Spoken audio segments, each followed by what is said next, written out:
Hello. Hi, everybody. Thanks so much for joining us. This is the second ever live AMA in the Wargamer Discord. We're very excited about these. They're kind of a way to build our community and give it a little bit of an extra platform to friends and partners and cool people in the tabletop world.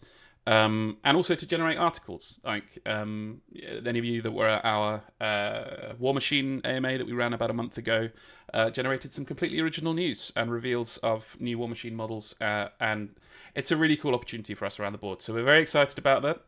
They're going to be an increasingly regular thing. So please enjoy this one. Share a link to all your friends right now. Get them in the call. And come along again to the next one. But for now, with that, I'm delighted to introduce to anyone in the call who does not already know them, Matthew Glanfield, co-founder and a high lord of business marketing at MiniWarGaming. Sure. Welcome along, Matt. Thank you so much for joining us. No, well, thank you, Alex. I look forward to this. Awesome. I'm going to make an assertion that basically everyone here already knows who MiniWarGaming are. They are, they're based out of Ontario in Canada. They're basically certainly the oldest Warhammer-based YouTube channel that's still in the biz right now. Technically, I think still the biggest by audience size. So I was doing a little wander around YouTube this morning. Certainly, I couldn't think of one. If you look at number of subscribers, then sure. Yeah. Yeah, I mean, over the last 18 years that they've been going, MiniWarGaming have made basically every different type of Warhammer video that you can think of. Battle reports, massive story campaigns, which we'll talk about a bit more in a minute, I'm sure. And they're making a bunch of changes to what they do right now. So we'll talk about that as well. One thing to mention before we start, which is another reason why you should link to your friends right now, is that we have a giveaway going on while we do this. Thanks to the wonderful people at MiniWarGaming, we have 3 prizes to give away to people who come and join us in this AMA. We have a packet. Each of those prizes is a bundle of a whole year's membership to the new and improved MiniWarGaming Vault, which I'm sure Matthew can tell you all of the delightful things that are in there.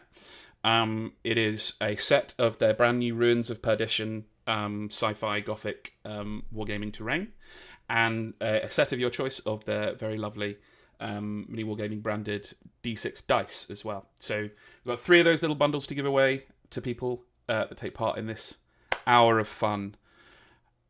Cool. That's about all of the housekeeping, so let's get started. In due course, we'll just grab any questions from the chat, but I wanted to kick it off because, Matt, you and your team played various sorts of Warhammer live on camera for 24 hours this week. Why on earth did you do that, and how did it go? Well, we've done 24-hour live streams in the past, at least a couple times, and they're always a nice way to kind of engage with the community, especially when there's special events going on. In this case, just we'll call it the relaunch of the MiniWarGaming Vault. But we really wanted to be able to do that to connect, to be able to share the enthusiasm that we're trying to spread for the hobby, and we find that live streaming is one really good way to do that. And so 24 hours, of course, it's one of those things where you get more attention if you do things big. If you just say, hey, we're going to be streaming for 6 hours, they're like, okay, that's just like everybody else. It's like 24-hour live stream. All of a sudden, it's like, oh, this is serious. These guys are serious about what they're doing. And so, yeah, it was just a fun way that we enjoyed talking with everybody in our community. Sure, it was the whole team, right? So you had, how many people are on the team now? There's like on camera, there's like 6 or 7 guys, right? Yeah, well, I mean, you've got Dave and me, then you've got Josh, Scary, Luca. Steve is still technically part of the team, although he does more on his own channel, but he wasn't able to make the stream. He's off this week. And so that's the main team, and then there's all the behind-the-scenes people as well, like obviously our video editor or tech support. And then all the people who work in the forge, the building maintenance people, all of that too. So, but on the stream we focused on the the content production team. Plus James. James is my assistant, and so he was on there in the overnight stretch to play some Battlefield Gothic and 40K. So he joined as well. I caught a bit of that Oh, Battlefield. and my wife, of course. Yeah, my wife jumped on and played a game of Ravaged Star with me too. So that was fun. Your just to deviate from Warhammer for one moment, your wife being your main Dungeons and Dragons pal. We were talking about this before the call. Awesome. Did you all get some sleep? Is my main question. Like health and safety check. Well, I mean, like we took shifts, so nobody was really up for the whole 24 hours. But having said that, so we started at noon. We played a 4-hour long game of Gorka Morka, the second edition version of the community edition version. But it was long because it was a special mid-season because we've been doing a whole season of it, and which none of it's been posted yet. But we thought, hey, let's do episode 10 because it's going to go out for free anyways because we do the first episode for free, the rest in the vault. But this was going to be a mid-season special. So we're like, let's just film it live. And so that involved me making a special scenario for Luca, Scary, and Josh, and it was utter mayhem, and it took a long time because we were also engaging with the audience. And then I took off and then Josh and Scary played a game while I went to a recital because my kids are all in various music things, and so my daughter had a band recital, so I went to that, and then my wife and I came back, and we played Ravaged Star until well past midnight. And then I'm like, well, I have to be up in the morning, like at 7 o'clock, to be back on the stream. So I just went up to one of our hotel rooms, and I tried to sleep there, but my brain just wouldn't shut off. So I maybe got like 3 hours of sleep, and then I came crawling back downstairs at 6:30, 7 o'clock in the morning, made some oatmeal, and then jumped back on the stream and eventually played a game of 40K with Scary as well, 4th edition. So yeah, I was a little tired after all of that, but it was so much fun. There's Scary in the chat right now. Yeah, I was going to say, speak of the devil, and he shall appear. Yeah. I called his name 3 times in front of a mirror. I never have. I've in all the years I've been watching the channel. Yeah, I caught a little bit of the Gorka Morka, never having played it myself, and just. There's so many little wrinkles of campaign gameplay and these individual characters changing in between games that just it was quite fun to watch on stream because you're doing all the admin, but you're also saying like, oh no, your knobs died, which is a joke in the UK in case the Americans and the North Americans don't know. Oh no, I'm aware.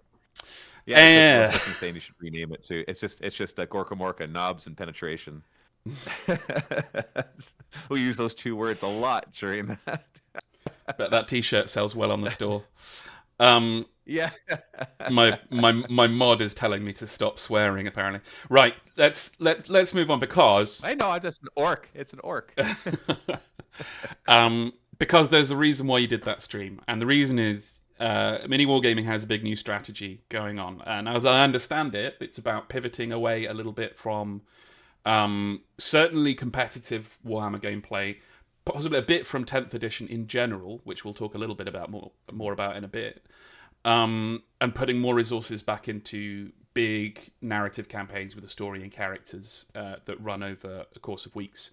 And also playing older versions of Warhammer and the spin-offs like Gorka Morka and so on. Tell me a little bit about the thinking behind that. Why did you decide to do that?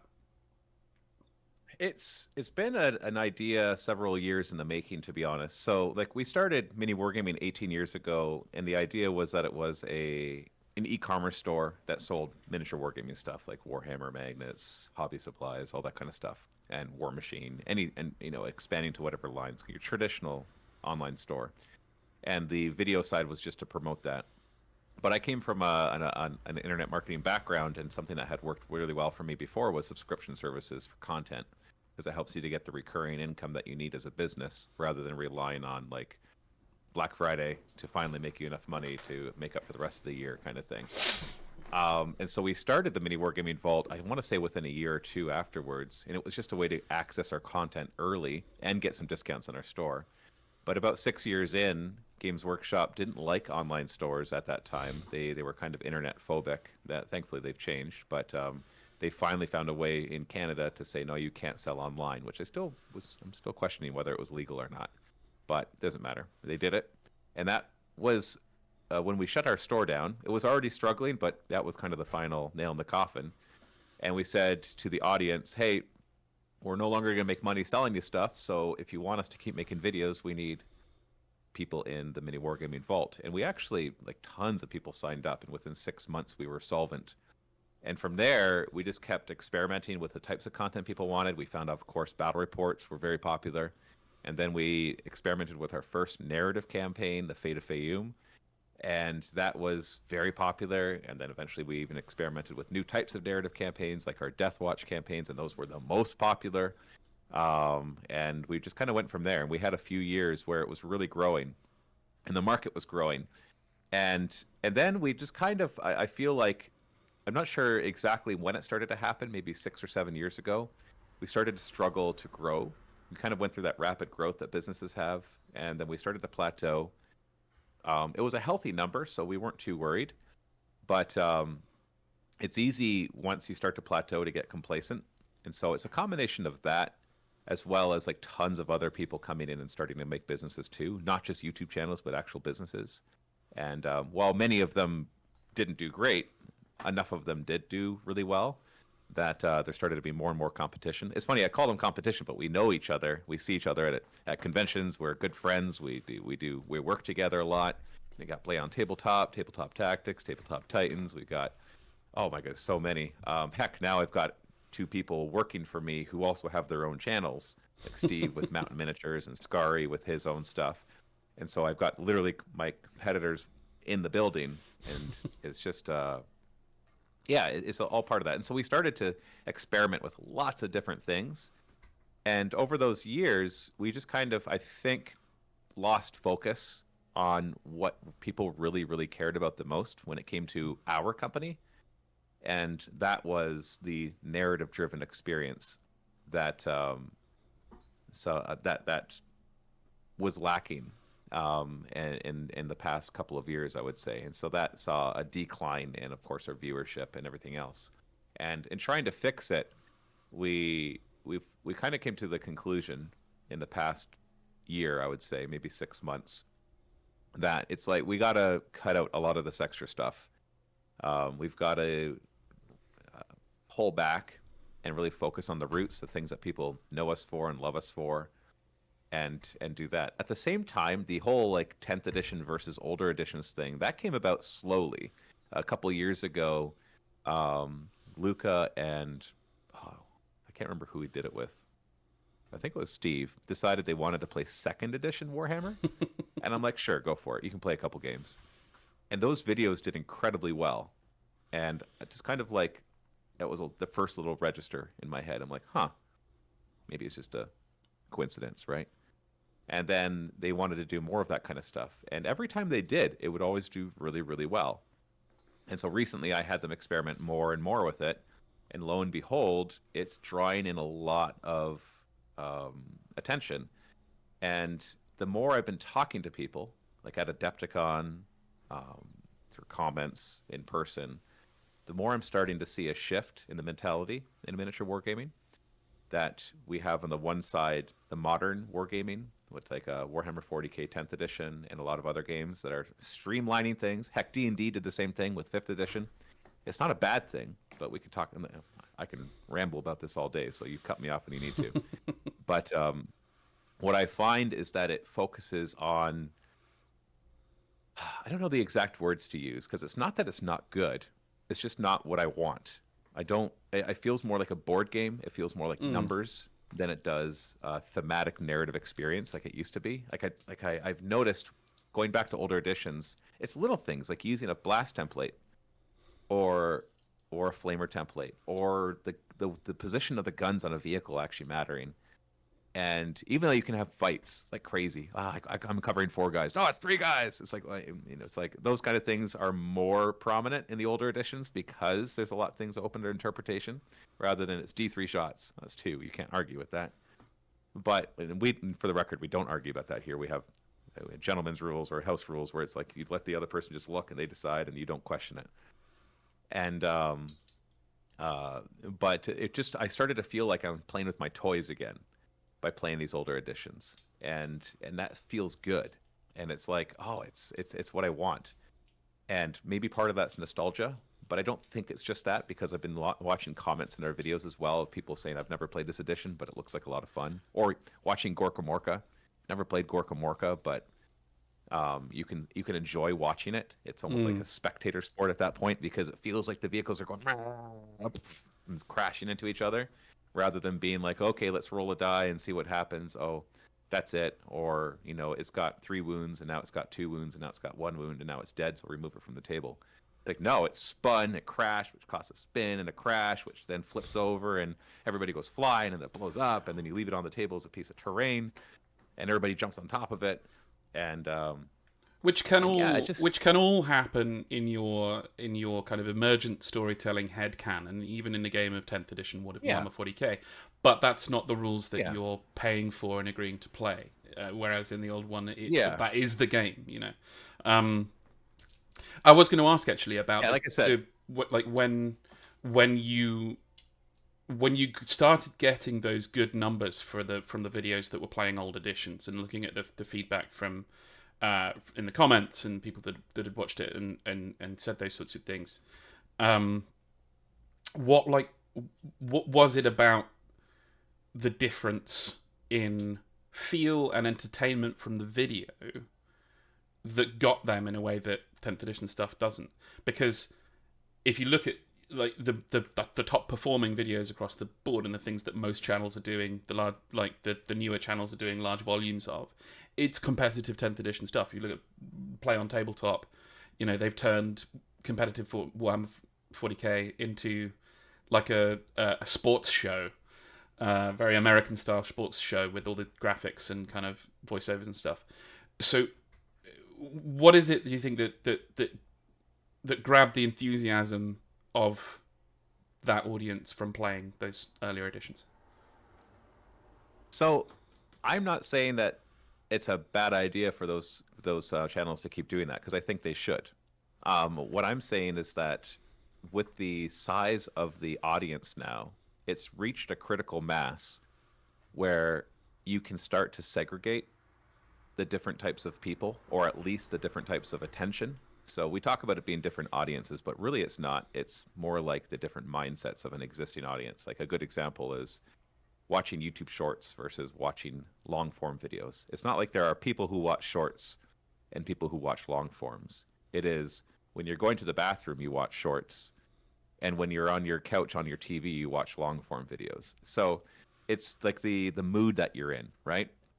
That sometimes you want that competitive thing. And Play on Tabletop and Tabletop Tactics, they do a fantastic job in still bringing the fun, the engagement. They make it very exciting. But in the end, they're always going to be stuck playing the same types of games and setting up their terrain in certain ways. Like if you play 10th edition 40k and you don't set up a lot of line of sight blocking terrain, it's not going to work. Yeah, it doesn't work at all. Whereas you play 4th edition, you could have an open table and it won't be very interesting, but the game will actually still work. And so that's something that I've noticed and I love terrain. I think that's my favorite part of the game. Like I've said before, I can set up the table. Just put it right there. I can set up the table. I can get all the. Sorry. Give me a second. I was forgot. I was supposed to leave that with her. Just had to exchange vehicles. I can set up the table. We can get the army set up. We can play one turn, just enough to get the armies into the middle, and then I sit back. I take some pictures. And I'm like, okay, I've got everything I want from this game. I don't care how it ends. It looks beautiful now, and we'll still play it out, I guess. But like that part is such a fun part for me. And so having a game that kind of forces you to play a certain way, that's not my cup of tea. And I think that's the same for a lot of people. So yeah, there's audiences for one, there's audiences for the other. There's the same person might enjoy this one time and this the other time. And so we wanted to differentiate from all of the other channels doing 40k content, I think is the main thing that we're trying to achieve here. Gotcha. There may also be a slight aspect of, because the game has the audience for Warhammer 40k in particular has anecdotally at least grown very, very much and very, very quickly in the time since 10th edition arrived. There's a statistically significant large group of people watching videos about Warhammer who never played even 8th, let alone 6th, 4th, 2nd, and it is just a completely separate world and completely separate game. As a segue, we'll come to a couple of questions that have popped up in the chat in a minute, but since we're talking about the passage of time, that terrifying thing, I wanted to ask you to give just a little bit of a snapshot of what it's like for a team making Warhammer videos for YouTube in 2025 in general. Like what's the experience like, and more importantly, how it's changed in broad strokes since the dark ages of 2007 when you guys kicked everything off. Because we've had the near history of 10th edition coming along, changing, and the types of videos that work changing in the last year. But what about the last 18 years? What's the big things that have changed since you guys started? Oh my goodness, what hasn't changed? We have technological changes, like I said, because Games Workshop is always going to be the elephant in the room, right? We can talk about all the upcoming other, like Trench Crusade grabbed everybody's attention. It's done like, yeah, exactly. It's done like, did like 3 or 4 million in the Kickstarter. It's already done like 5 or 6 million in the Pledge Manager, and that's wonderful. But like Games Workshop did several $100 million this year. And so like we could talk about these upcoming things that are grabbing people's attention and giving them good experiences. But in the end, the big mover and shaker is going to continue to be Games Workshop. And people can try to disparage them or whatever they want to say, but that's just going to be the case. Like Wizards of the Coast for role-playing games, Games Workshop is for miniature wargaming. That doesn't mean it'll always be that way. But 18 years ago, like I already talked about one thing, like the internet, for example.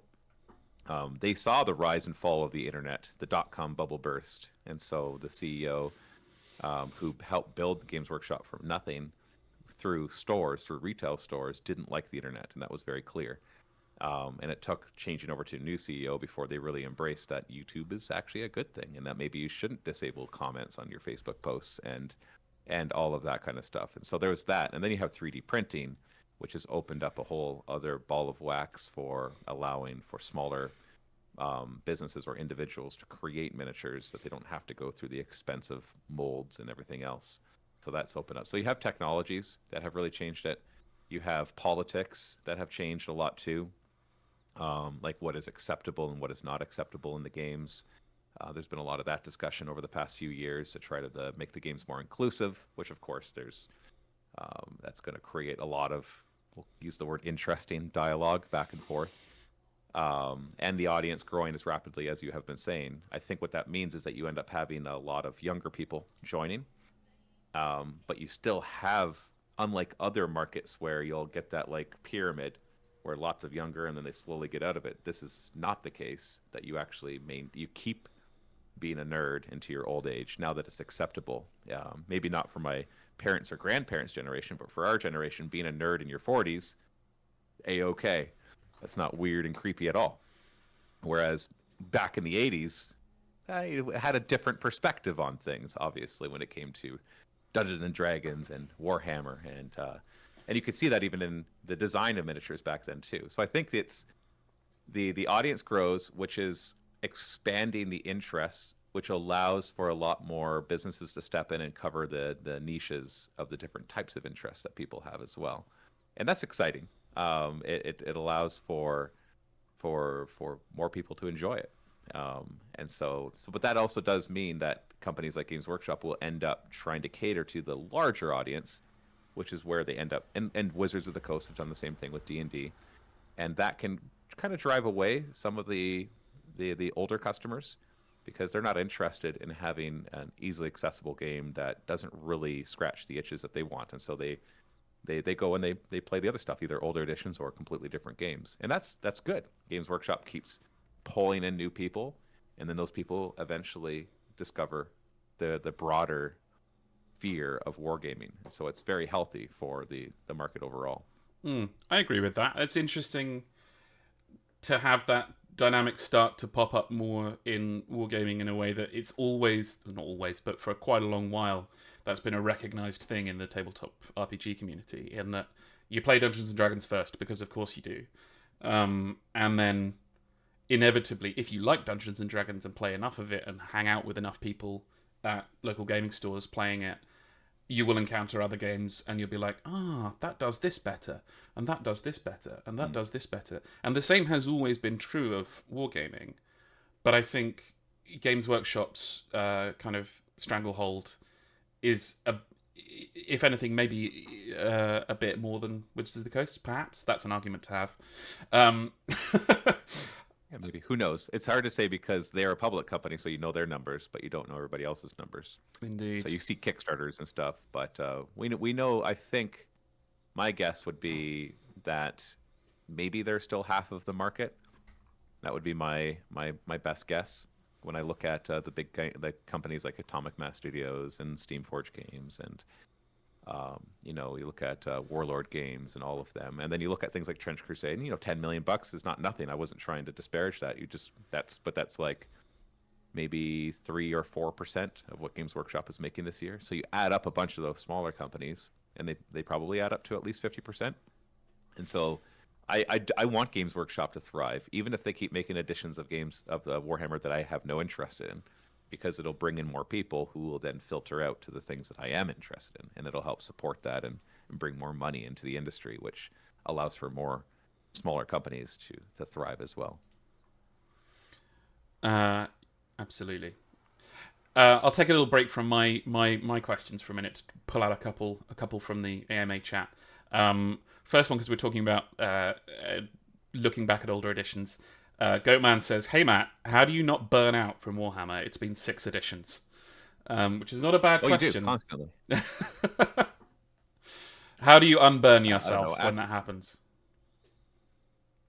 Change. That's the biggest thing you can do is change. And okay, so for people in the audience, you could stop playing obviously for a little while and then come back when you feel like it as a hobby. For me as a business owner, obviously it's a bigger deal. I can't just burn out and be like, I don't care about Warhammer for the next year or two. And so it's finding ways to change it up. And in this case right now, like going back to older editions, I'll eventually get bored of 4th edition, and then I want to play 5th edition. And then I'll get bored of 5th edition. I'll play 6th edition. I'll get bored of 6th edition. We'll go to 7th edition. And by the time we get to 10th edition, maybe they'll be on 12th or 13th edition. And so 10th will become nostalgic. Remember the good old days when 10th edition was around. It was the best game ever. And then you have like the spin-offs like Gorka Morka, Necromunda. Like if we're just talking Games Workshop products. But thankfully also we've got companies that sponsor us to do other games, and so we get to play those as well. But yeah, I've burnt out in the past 18 years probably 20 or 30 times, and you just have to take a break like anything else you do. You take a break, you go on vacation, even if it's not an expensive vacation, maybe it's just stay home for a week or go camping or something, clear your mind, come back. And that's why I love narrative campaigns, because each one is a new experience for me. I get to write a new story, like what do I want this one to be? Do I want it to be funny, or do I want it to be more serious? Do I want it to be horror? And I just get to have a lot of fun and changing it up all the time. Yeah, the variety is always good. But another question here, coming back on some of the conversation a moment ago from Teetingi, regarding the, quote, interesting, unquote, dialogue.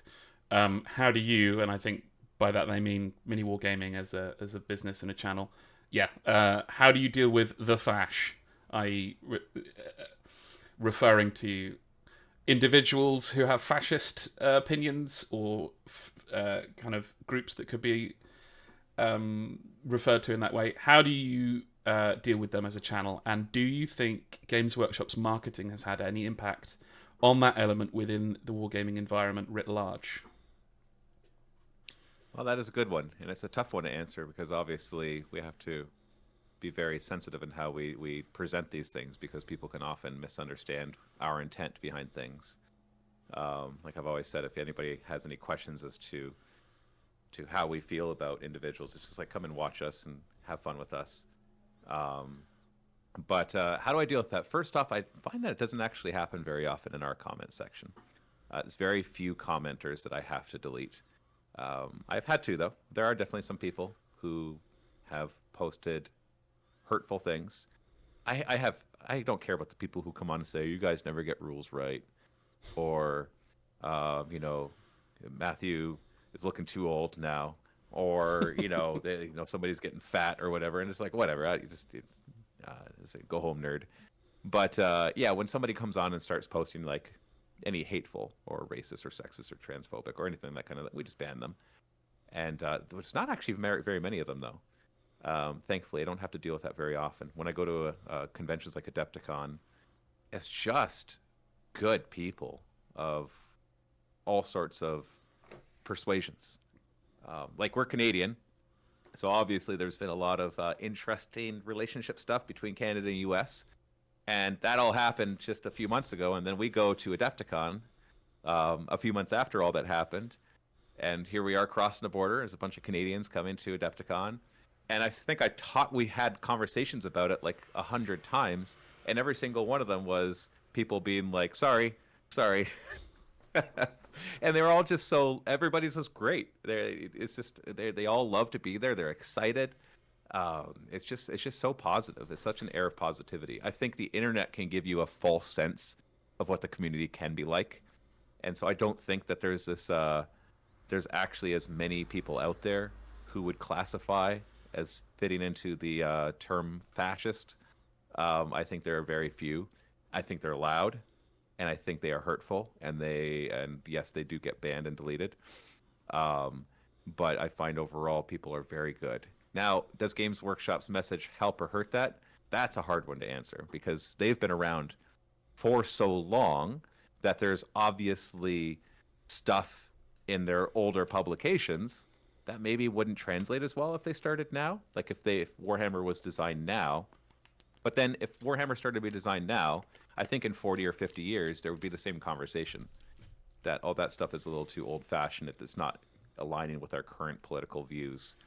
And so, like, whether or not they're hurting or helping it, it feels like they're more, at least from my point of view, they're more neutral in it. That they're not really pushing one way or the other. I could be wrong there, because obviously each individual experiences are different. But they seem to be trying to be inclusive without ruining the entire purpose of Warhammer. Like, it's not a hopeful place, 40K, but it doesn't mean, I don't know. It's a hard thing to talk about. You can see I'm treading lightly on what I say. I'll gladly agree with both Alex Evans's opinion and the editorial voice of Wargamer.com that you could describe Games Workshop's general position on the political messaging and social messaging to their audience as neutral. I think that's a very fair summary, and the basis of quite a lot of criticism, especially at times when the worst parts of the community show their worst tendencies. Yeah, no, I agree with that, and it's tough because, like, if you're neutral, then you're going to get people angry on both sides. It's like, why aren't you pushing this way? Why aren't you pushing the other way? And so it's kind of, in a political environment like we are right now, there's no way that you can take any action that won't upset somebody at least. And so it's tough to say exactly what a company should do. I think the community is doing a good job of raising awareness and inclusivity. And so I'm happy with that. And I know, of course, there are hurtful people out there. I'm not trying to deny that. I know there are plenty. But I think as a whole, there's a lot of positivity here, and I really do enjoy that. And that's what I see. I see that. But like I said, all of our experiences are going to be different in how we view the world, and also how the world treats us too. And so I've been very fortunate that in the 18 years of making videos, the most hurtful things that people say to me are that I must be very autistic because I love numbers, and I always say those kind of things. And I'm just like, sure, you want to say that kind of stuff, go for it. And I don't even necessarily would put that on the hurt. Oh, you might have lost Matthew for a moment there. Hopefully he comes back.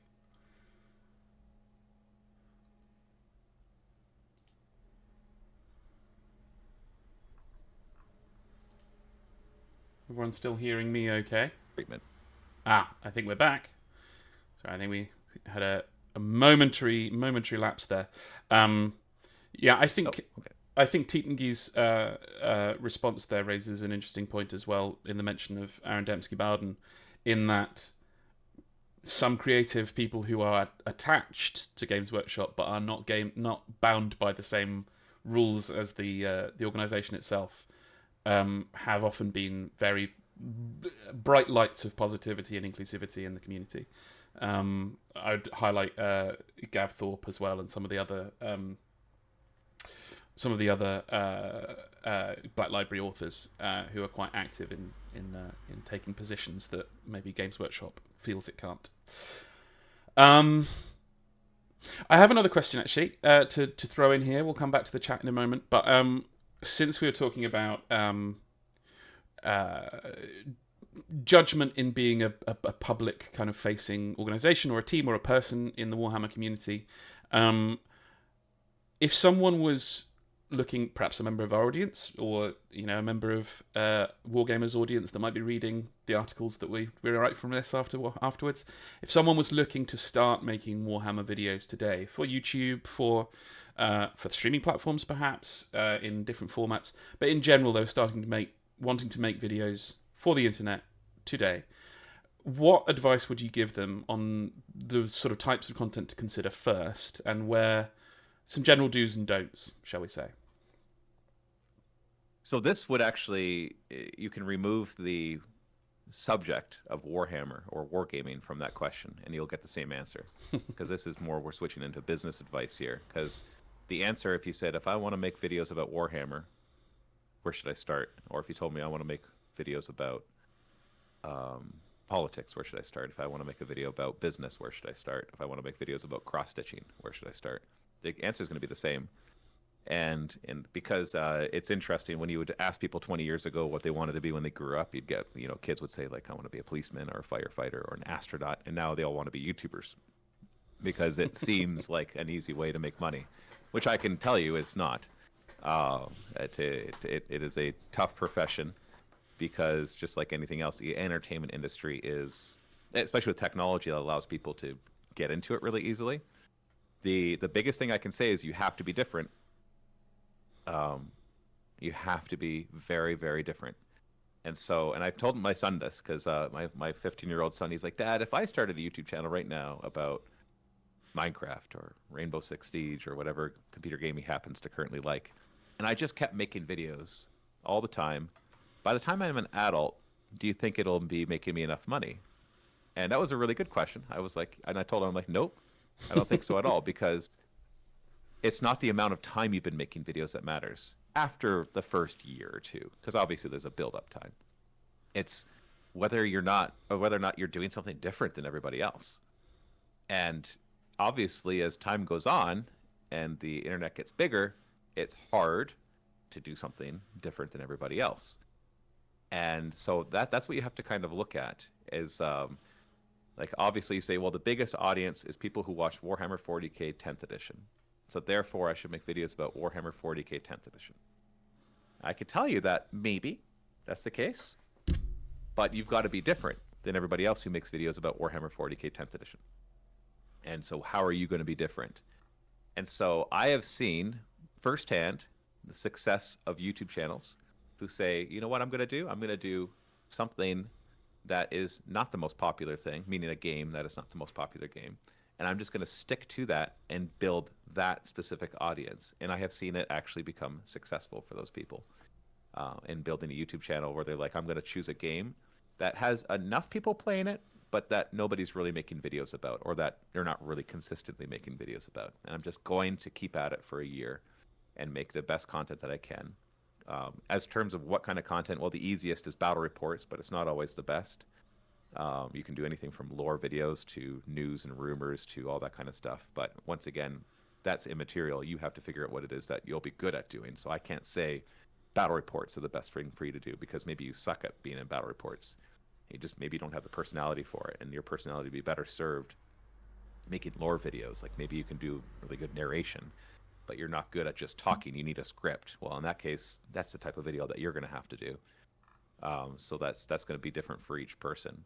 But so it's a tough question to answer in this day and age, because there's a lot of competition. But if you can't think of how you will be different, then you're probably going to struggle to stand out and actually be able to make any noticeable income from it.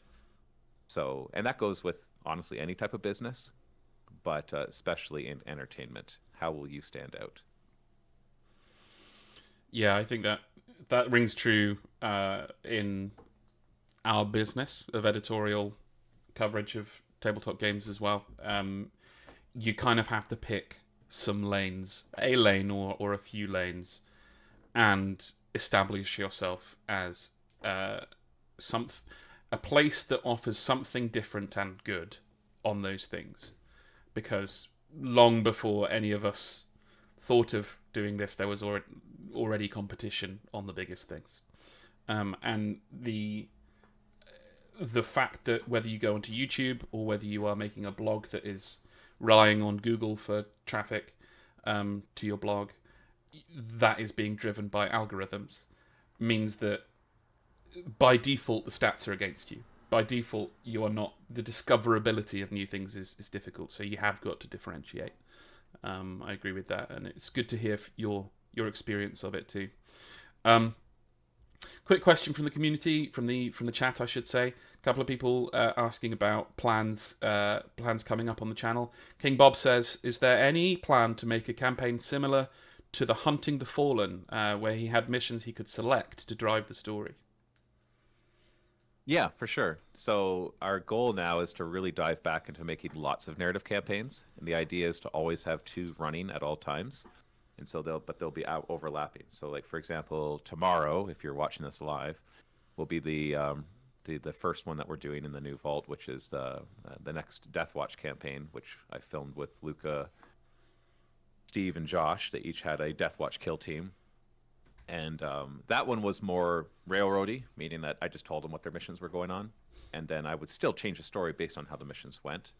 And then the next one we're filming is Gorka Morka, and we're doing some Mordheim. But then I'm also going to be creating some story-driven ones where, yeah, they do make choices. I go back and forth between the types. Sometimes I like to give them lots of choices outside of the games, and other times I'm just like, no, this is the story, and then what you guys do in the battle report will then change the story. But specifically, like the Hunting the Fallen one, yeah, for sure. I do enjoy narrative campaigns where I say, okay, here's the situation. We'll play the first game just to get you into it, because even like in a D&D campaign, when I love in session 0, just drop everybody into a combat. Don't try to do role playing first. Drop them into a combat. Like that's a side note. If you want to start a new D&D campaign with a bunch of new players or seasoned players with new characters, session 0 after they make their characters is, and now you're in a fight. Boom. You'll meld the group so quickly by doing that. It's like having a meal together, just immediate friendship kind of thing, right? People figure out exactly what they are and how they act towards each other. It's so much better than being like, okay, you're all in a tavern, now have a conversation. So we'll play like a game, and then after that I'll be like, okay, so this is where we're at. What do you want to do? Even in the Gorka Morka, when they split off, I was filming with everybody in one day where I was taking people individually for special games. I had them have a little fight. They had a little, the two orcs, the two orc knobs were in Mechtown in Gorka Morka, and they went up to the job board, and they saw 2 lucrative jobs. And so I actually had it in the narrative that the 2 of them fought. And so we actually did a little behind-the-scenes fight with just these 2 guys, because they actually have rules for that in Gorka Morka and how to have these pit fights. And the winner then got to choose which job to take. And so that was a fun behind-the-scenes. And we just tacked that on as a behind-the-scenes thing after the episode, like if you watch past the credits thing. And so that's just fun, right? It's like these guys just beat each other up. I don't think either of them got a serious injury, but they could have. And then the winner's like, I'm taking this one. And he grabs that job and he takes off into the wasteland to hunt down whatever he was doing. So yeah, giving player agency is a lot of fun, and it can be. It doesn't always have to be in it, but you'll definitely see more stuff like that. That's super cool. I managed to catch the part of the Gorka Morka episode in your stream where you were doing the pit fights, and I just thought, yeah, after the episode, it's just a long way removed from the kind of what you might call casual competitive 10th edition experience that a lot of new wargamers will have found. Turn up at their local game store, play a pickup game with a stranger. There's none of that, like those sort of mini storytelling parts, because there's no time to do the writing up parts. Yeah, exactly. It's hard. It's a lot of extra work to do campaigns. So I'm fortunate because My players are captive. We don't have scheduling issues as much as you would with people around in your community. I pay them. I Yeah. pay them to play with me. I pay my friends to play with me. That should be a T-shirt. You should have that in the store. We play and call it work. You know. Another question from the chat. Interesting one.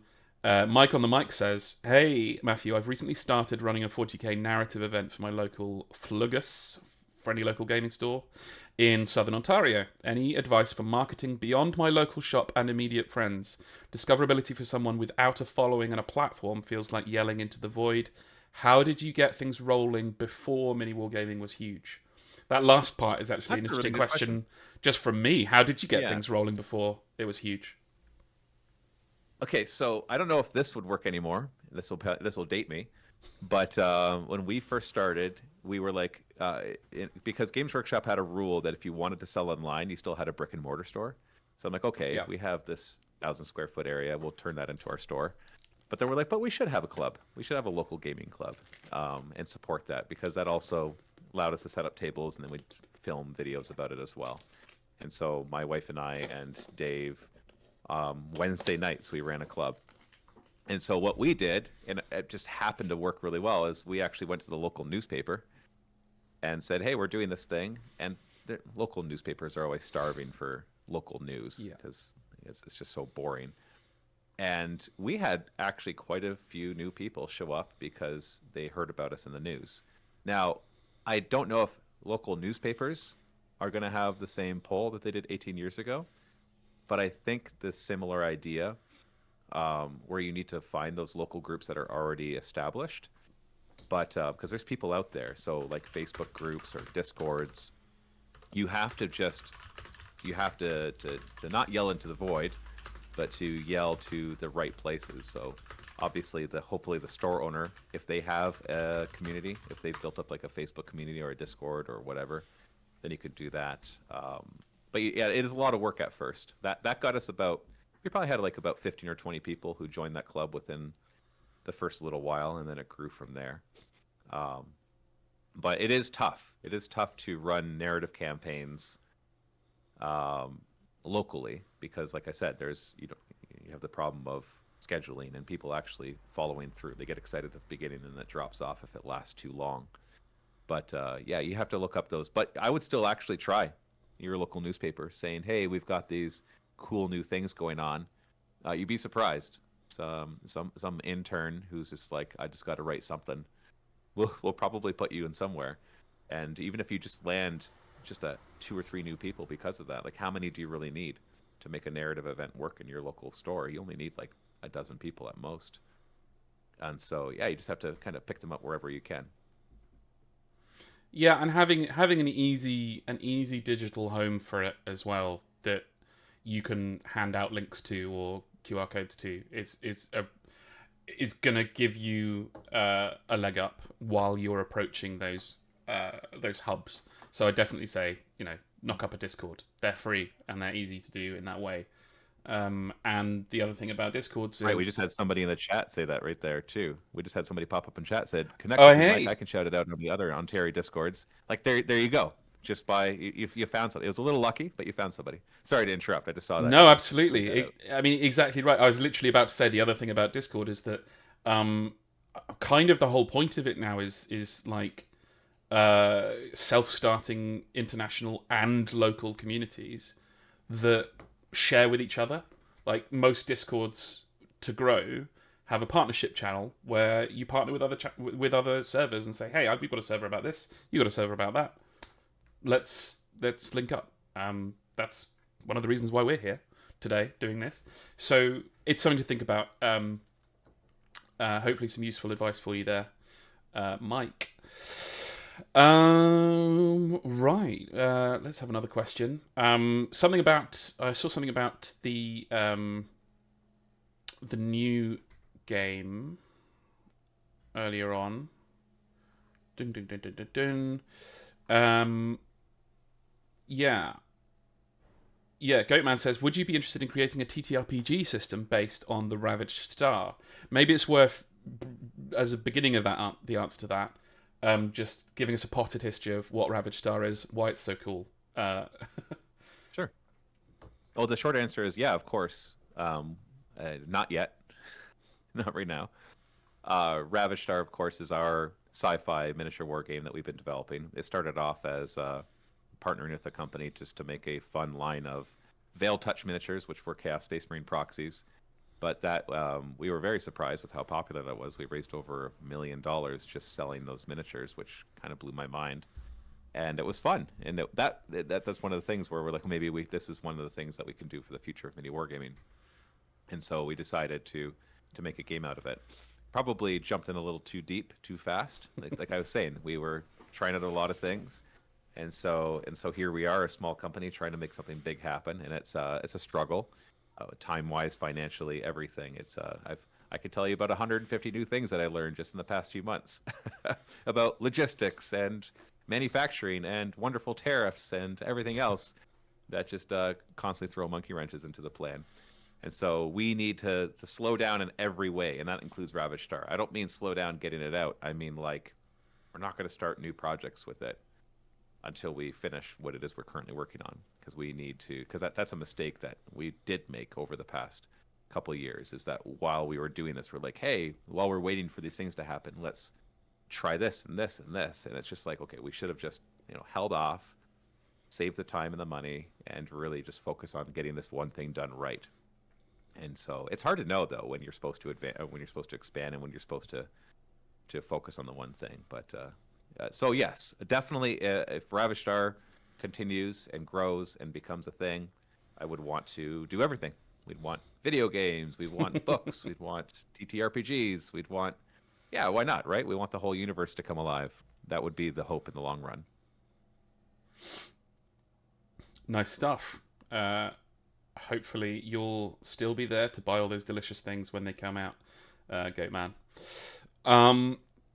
Couple of fun, more personal questions before we start getting close to wrap-up time, which will be in about just over 10 minutes.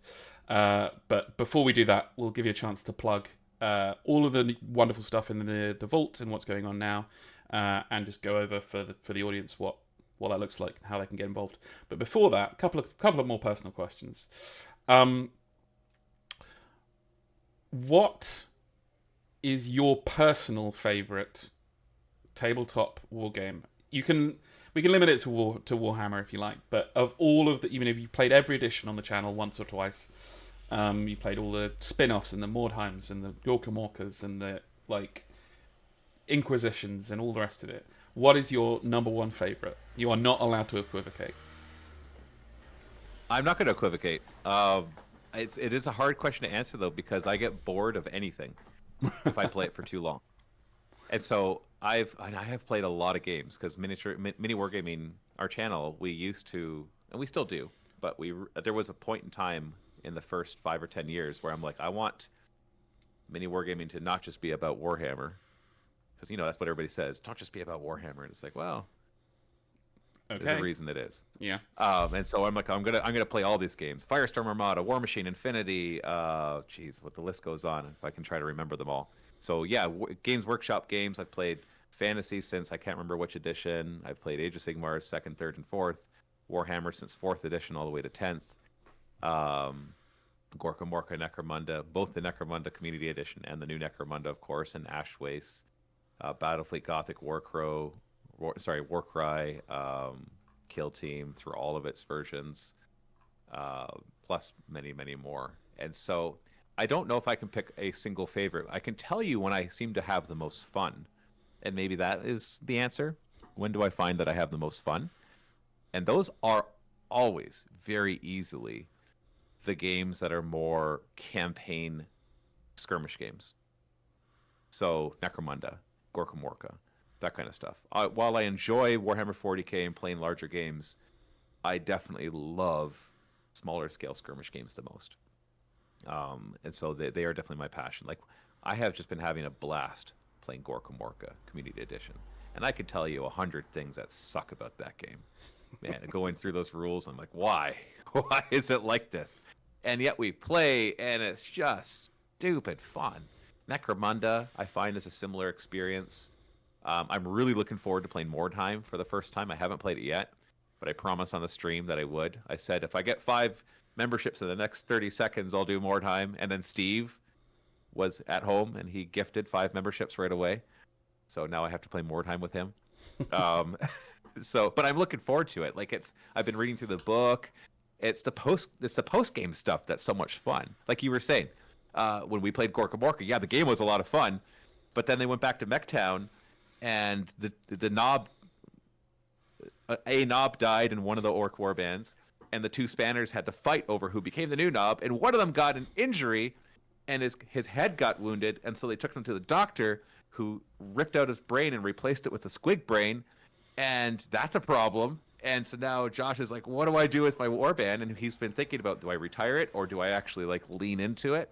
And I've told him, well, the next game is going to be a special scenario. I'm like, we could totally do something fun with that doctor and try to do some really cool narrative stuff. Like that's peak wargaming to me. But it's almost more role playing games than it is war games, and I love role playing games.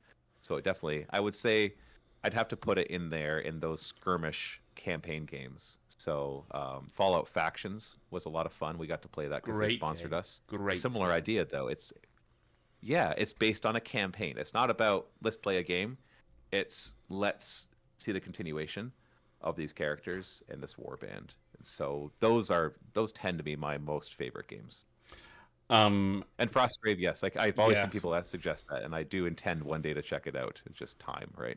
It's one of those that I've wanted to try more for more than 5 minutes at a time, just looking at the book for ever since I had the book.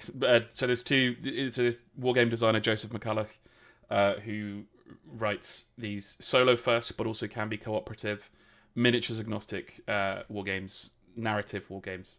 And there's a sci-fi one called Stargrave, yeah, and a fantasy one called Frostgrave. Both excellent, really, really well-reviewed games. Try them out.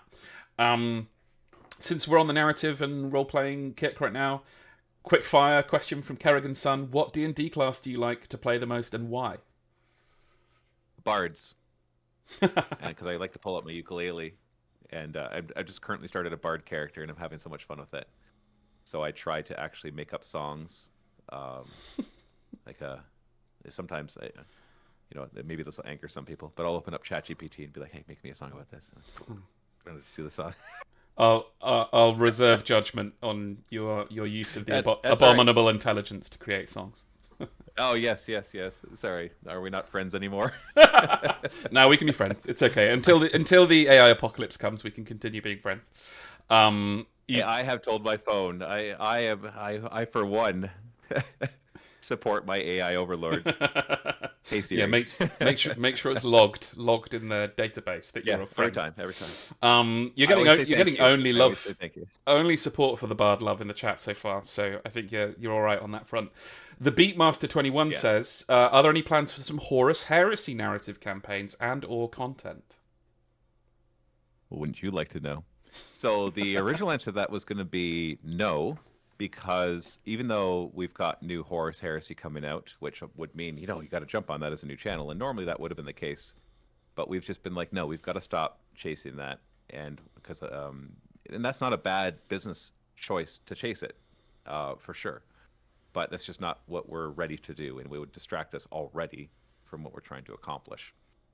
Having said that, we really do want to play Horus Heresy, and we had a guest who's coming in late September, who comes once a year and always does narrative stuff with us. And he's like, could we do a Horus Heresy one? Because with the new edition, and he had a really good idea for it, or had an idea for it that, it is a good idea. I'm just more like, it's not all solidified yet exactly what we're doing. And so we have scheduled a week later September where we will be filming probably the whole crew, but this is early, so there's no promises to anything, that we would be doing a Horus Heresy narrative campaign this year. On average, we can do about 8 to 10 narrative campaigns per year. And so it's not that many, if you really think about it. We have way more ideas than 8 to 10. Ideas are cheap, of course. But yeah, so we're hoping to. Well, there's your exclusive hint there. Only available on the Wargamer.com Discord. Potentially Horus Heresy content coming out. I missed one. Earth-shattering news. Yeah, absolutely. Explosive news straight on the site. I missed a The internet's gonna go question. wild. Uh, I missed a question from one of your locals a moment ago. Rev Macelia asks, "Are you still offering people to come down to play at the bunker by booking through the website?" Yeah, absolutely. So don't book through the website if you want to be in a battle report. You need to email josh@miniwargaming.com.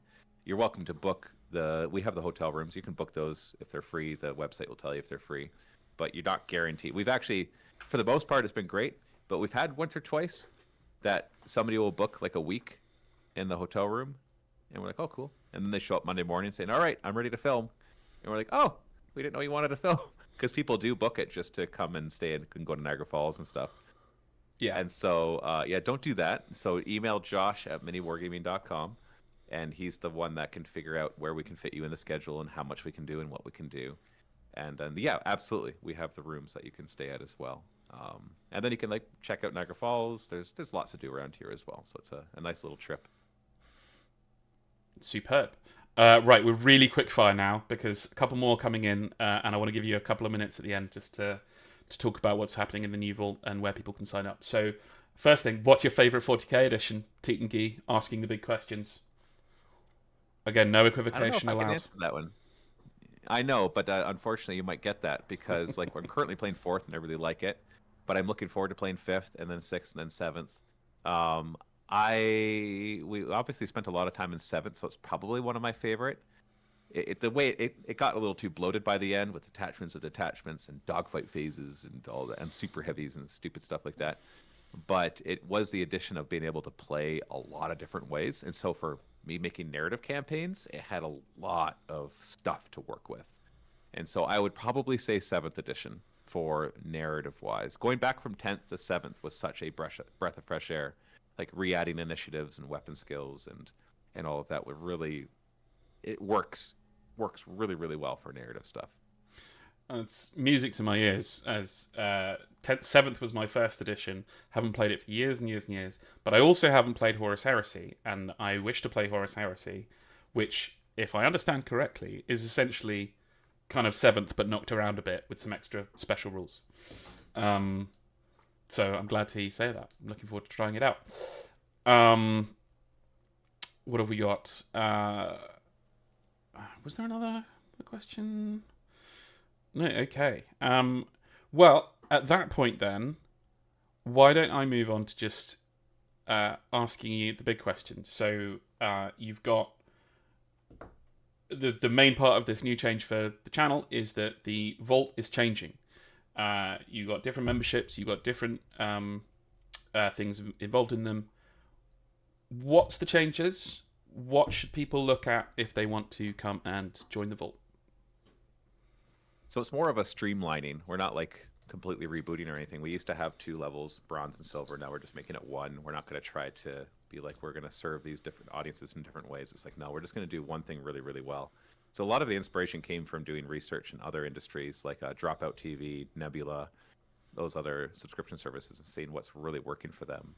And there's a lot of different ways that you can approach it, but the one that we saw that would work for us is like, let's pick a few things and do them really, really well. And so those few things are going to be doing a lot more narrative campaigns because that's just been the thing that MiniWarGaming has been known for. And just and jump back into that and really, really make that work. And then, of course, so if you're a Vault member, you'll get access to a lot of narrative campaigns. So right away, we've got one starting tomorrow, and then we'll have another one. The 4th of July, actually, is when Gorka Morka starts going. And then, like I said, there will be these back and forth staggered releases. So you always have 2 narrative campaigns that you can watch in the MiniWarGaming Vault. We put the first episode out for free as a teaser, but other than that, yeah, it's only Vault members that get the rest. And then the other thing you get as Vault members is early access to our a lot of our battle reports are non-sponsored battle reports. Obviously, if a company pays us to do them, we're not going to put them behind a paywall. As well as after every game, we typically do a post-game show where we just discuss with our opponent the game, the state of the everything. It's like a behind-the-scenes thing, and so we have a lot of those podcast discussion type stuff. And then once a week as well, we have what's called the Open Vault, which is our get to know us behind the scenes, see what's going on a weekly basis. So that's the start. And we're going to be doing those early access battle reports, exclusive narrative campaigns, post-game shows, and the behind the scenes. And so it really gets you a lot of that good content. And then as the vault grows, we will very carefully consider adding more content to that, but at a measured pace, so that we don't lose sight again in what we're trying to really make work, and that we don't burn ourselves out by adding too much on. Instead, just being very, very cautiously optimistic as we expand from here. You preempted my follow-up question, which is, in Cloud Cookie Land, what would you love to have the funds to do more of?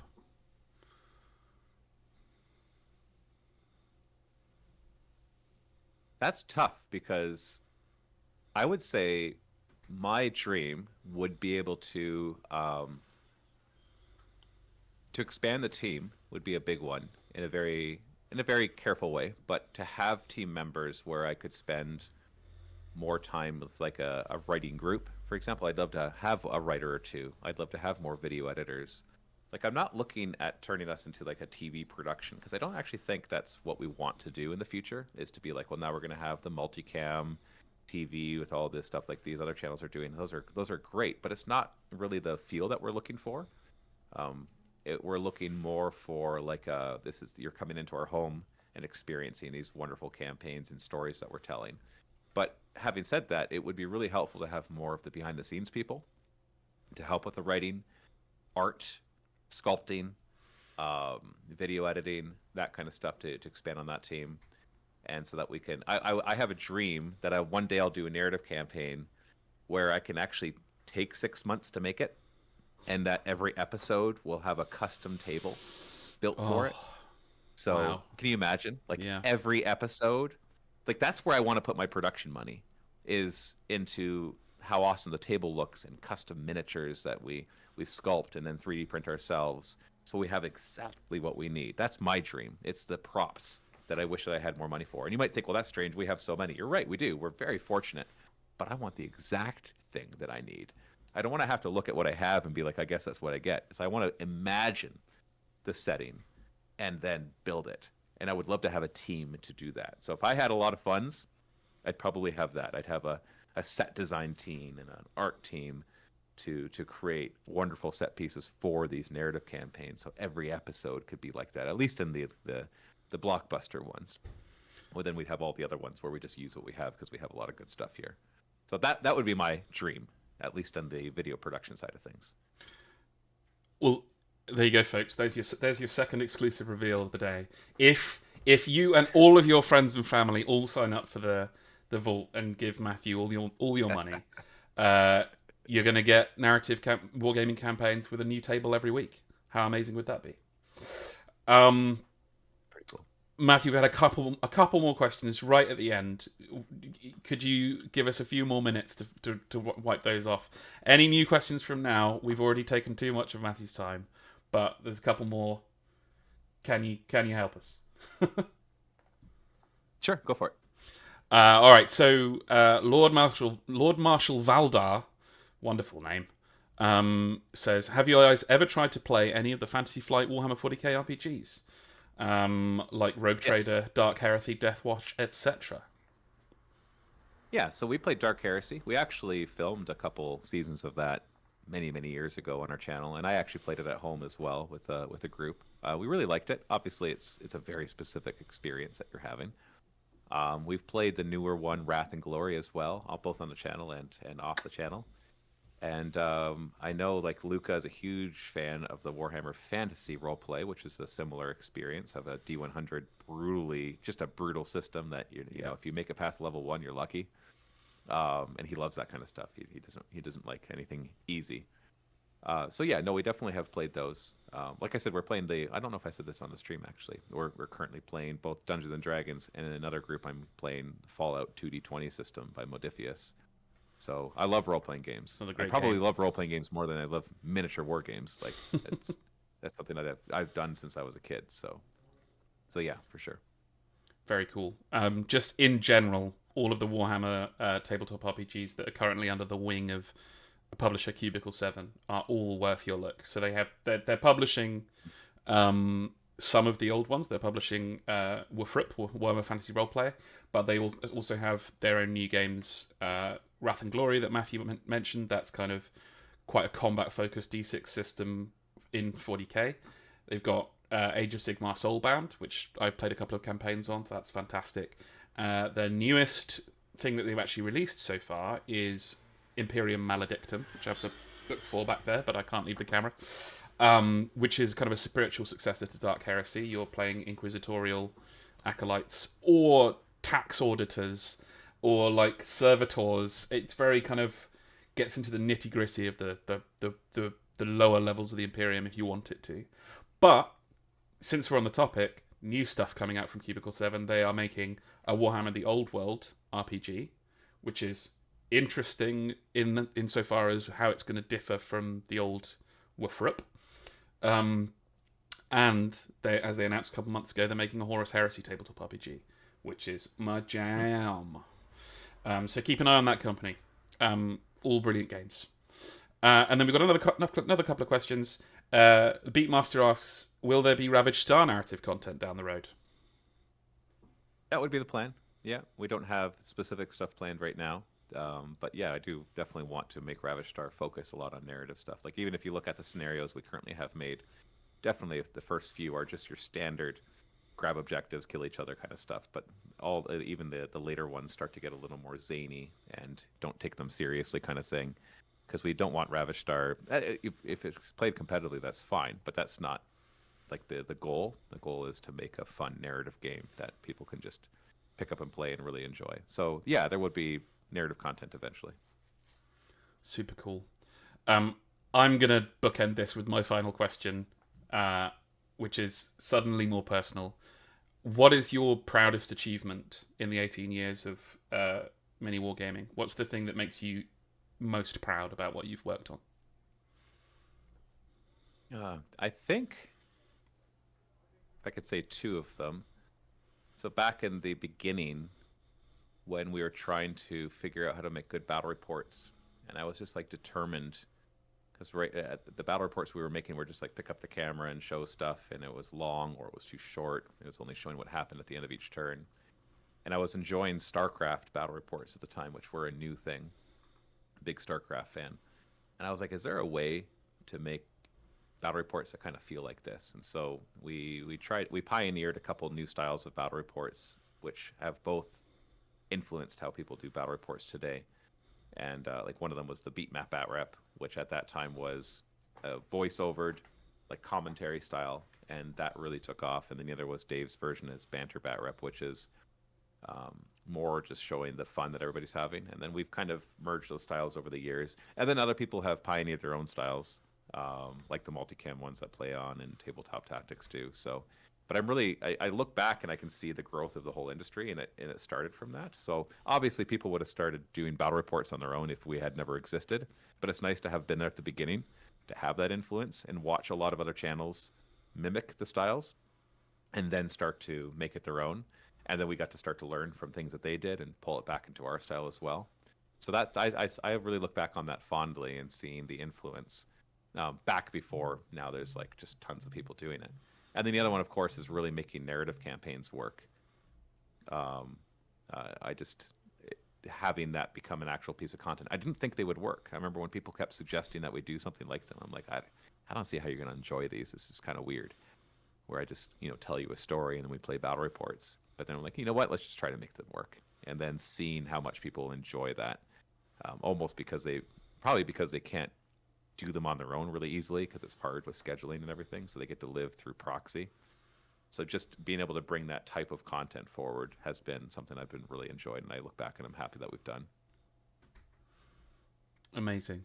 Well, I think that just about wraps us. We've had 10 extra minutes of Matt's time. Matthew, thank you so much for joining us. It's been a real pleasure to hear from you. Lots and lots of delving into different bits of Warhammer community, the Warhammer community, not the website Warhammer community. Video creation, different editions of the game, different spin-offs. How to get into making videos about this stuff. It's been an absolute pleasure. Thank you so much.